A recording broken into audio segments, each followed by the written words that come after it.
In this video tutorial, you'll learn how to disable plugin deactivation from the WordPress admin panel.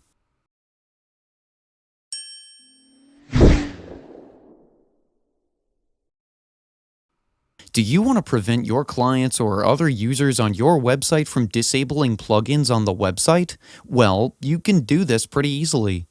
To do this, first you need to install and activate the Disable Plugin Deactivation plugin.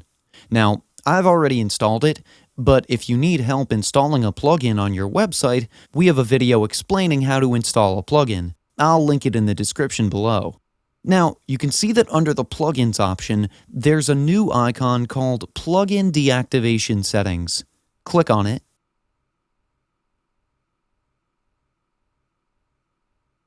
Simply select Enable next to Disable Plugin Deactivation option to turn off the Deactivate link for all plugins. Optionally, you can also disable plugin activation, which will stop users from activating any other plugin. You can also turn off plugin deletion and prevent users from installing plugin updates. One thing to note, you should never disable plugin updates on client sites. This would compromise WordPress security and make your client vulnerable to security threats. So now click on Save Changes. And now when we go to our installed plugins, you can see that we don't have an option to deactivate the plugins now.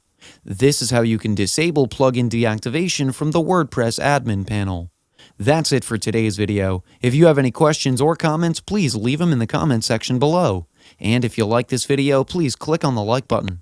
If you're new to our channel, hit the subscribe button and tap the bell icon so that you don't miss any of our future videos.